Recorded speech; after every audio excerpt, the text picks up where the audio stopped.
నా పేరు పుష్ప. నాకు ఇద్దరు పిల్లలు ఉన్నారు. మేము తిరుపతిలో ఉన్నాము. మాకు యేసు మేము వేరే భక్తికి చెందిన వాళ్ళము. మేము చాలా గుళ్ళకెళ్తాము.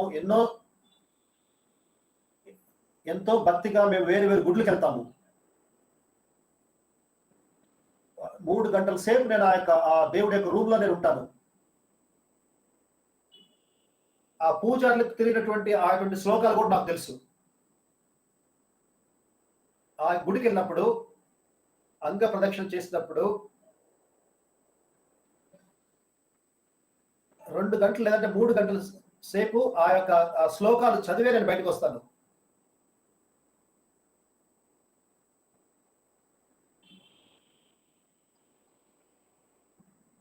ఆ గుడిలో ఎటువంటి పూజలు చేస్తారో అటువంటి పూజలు మా ఇంట్లో కూడా నేను చేసేదాన్ని.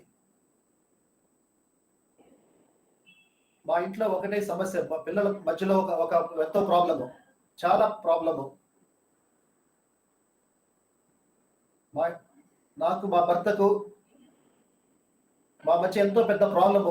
చనిపోలేదు గానీ అంత పెద్ద ప్రాబ్లమ్ మాకు.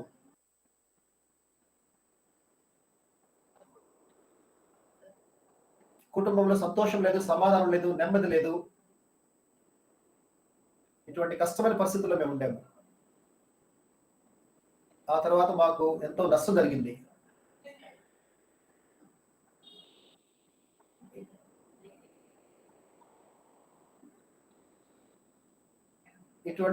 ఇటువంటి సమయంలో ఒక 4 సంవత్సరాలకు ముందు ఎవరో నాకు బైబిల్ ఇచ్చారు. కాకపోతే బైబిల్ చదవలేదు. సరే ఇప్పుడు బైబిల్ చదువుదామని ఒక కోరికొచ్చింది. నేను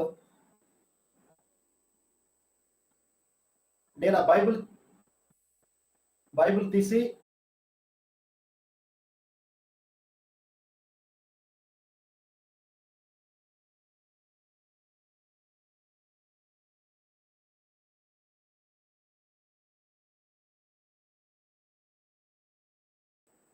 బైబిల్ మొట్టమొదటి చదివినప్పుడు ఏం అర్థం కాలేదు. అయినా గాని మళ్ళీ చదువుతూ వచ్చాను.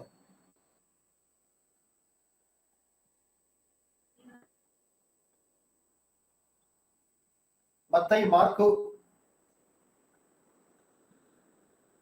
మార్కు, లూకా చదివాను. సో ఆ తర్వాత బైబిల్ చదవటానికి ఎంత ఇంట్రెస్ట్ వచ్చిందంటే నేను వంట కూడా చేయలేదు. మా ఆయన కూడా డిస్టర్బ్ చేయలేదు. నేను అట్లా బైబిల్ చదివి రాత్రి 11 అయింది.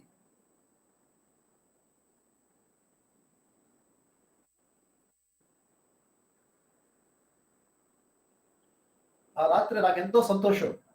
మళ్ళీ ఎప్పుడు పొద్దున తెల్లవారుతుంది మళ్ళీ చదవాలని చెప్పి మళ్ళీ నేను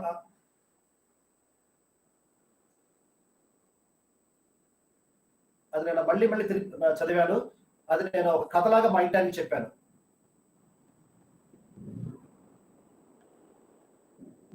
అప్పుడు నాకు సమాధానం దొరికింది.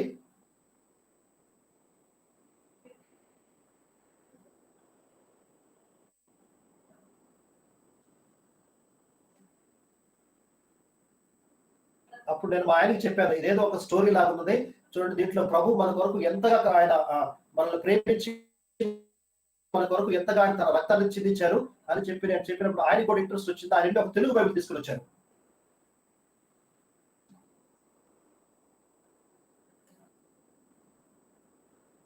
మాకు బైబిల్ ఎలాగ చదవాలో ఎలాగ ధ్యానించాలో మాకు తెలియదు. ఒకరోజు మొబైల్ ఫోన్ లో చూస్తున్నప్పుడు ఈ యొక్క ప్రోగ్రామ్ మోహన్ సి లాదస్ గారి ప్రోగ్రామ్ వచ్చింది. అది ఎప్పుడు అంతకుముందు మేము కూడా చూడలేదు. ఆ యొక్క ప్రోగ్రామ్ చూసి నేను ఎంతో సంతోషపడ్డాను. మనసుకు ఎంతో సంతోషంగా ఉంటుంది. ఇటువంటి స్వార్థ ఇంతకుముందు ఎవరు నాకు చెప్పలేదు అనుకున్నాను. ఆ రోజు నేను వంట కూడా చేయలేదు. 2 గంటల సేపు మధ్యరాత్రి వరకు నేను లెగవలేదు. ఆయన కూడా నన్ను డిస్టర్బ్ చేయలేదు. 2 గంటల వరకు చూశాను. నాకు ఎంతో సంతోషంగా ఉంటుంది. సత్యం టీవీలో వస్తుందని చెప్పారు. మా ఆయన కూడా ఈ ప్రోగ్రామ్ గురించి ఉన్నప్పుడు సరే ఇద్దరం చూద్దామని చెప్పి ఆయన కూడా ఇష్టపడ్డారు.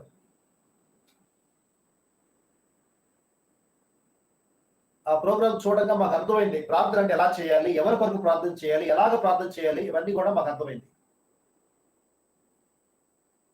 దేశం కొరకు ఎలా ప్రార్థించాలి, దాన్ని బట్టి నేను నా భర్త మేము పొద్దున్నే లేచి 4 గంటలకు లేచి 6 గంటల వరకు ప్రార్థన చేస్తాము.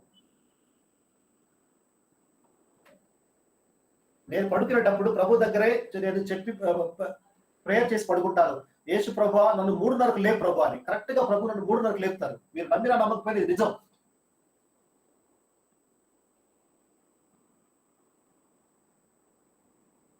నేను నా భర్త ఇద్దరు చేయి పట్టుకుని ప్రార్థిస్తాము. దేశం కొరకు ఆయన ఎందుకంటే ఆయన ఎక్కువ న్యూస్ చూస్తారు కాబట్టి అవన్నిటిని కూడా మేము ప్రేయర్ లో పెట్టి ప్రార్థిస్తాము. ఆయనతో పాటు ప్రార్థిస్తున్నాడు కాబట్టి వాటన్నిటి విషయమే మేము దేశం కొరకు ప్రార్థిస్తాము. ఆయన నిజమైన దేవుడు యేసు ప్రభువే.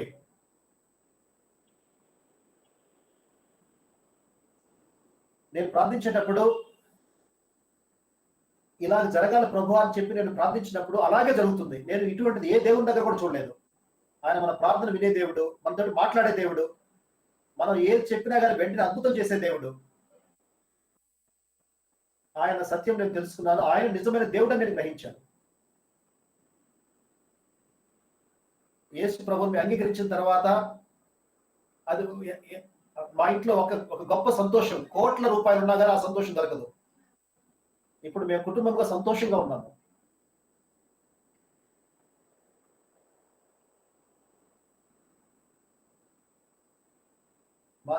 మా జీవితంలో ఇంత గొప్ప మార్పు తీసుకొచ్చిన యేసు ప్రభుకే కోటాను కోట్ల స్తోత్రములు.